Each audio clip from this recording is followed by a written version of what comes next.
In Indian illegally occupied Jammu and Kashmir, complete shutdown was observed today to mark the 38th martyrdom anniversary of prominent Kashmiri leader Muhammad Maqbool Bhat. Call for the shutdown was given by all parties Hurriyat conference incarcerated chairman Massarat Bhat, Mirwais Umar Farooq and Jammu and Kashmir Liberation Front. Shops and business establishments remained closed today while vehicular movement on roads was thin.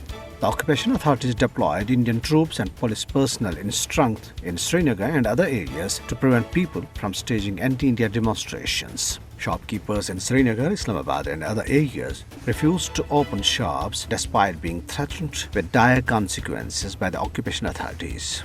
India had hanged Muhammad Maqbool Bhat in New Delhi's Tihar jail on this day in 1984 for his leading role in the Kashmir's ongoing freedom struggle and buried him in the premises of the prison.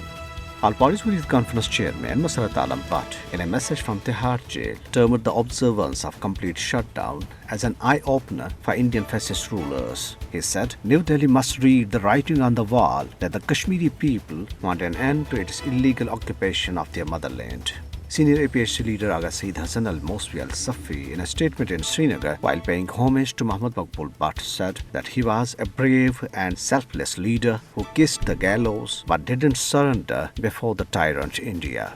The Jammu and Kashmir Liberation Front leaders, including Muhammad Rafiq Dar, Sardar Jamshed Khan and Sardar Tamir Aziz, submitted a memorandum to the United Nations office today. The memorandum, addressed to the UN Secretary General Antonio Guterres, urged him to impress upon India to hand over the mortal remains of Muhammad Maqbool Bhat to the people of Kashmir for decent burial.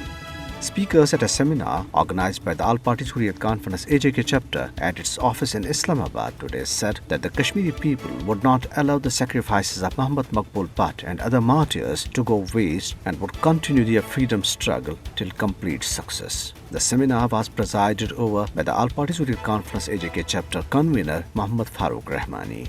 The chairman of Washington-based World Forum for Peace and Justice, Dr. Ghulam Nabi Fai, in a statement said Muhammad Maqbool Bhat's life has inspired countless Kashmiris to persist in the struggle for right to self-determination. Chairman of Jammu and Kashmir Salvation Movement, Altaf Ahmed Bhat, while paying glowing tributes to Muhammad Maqbool Bhat and Afzal Guru, said that Maqbool Bhat was an institution in himself and millions of Kashmiri youth follow his spirit of sacrifice to break the Indian shackles of slavery.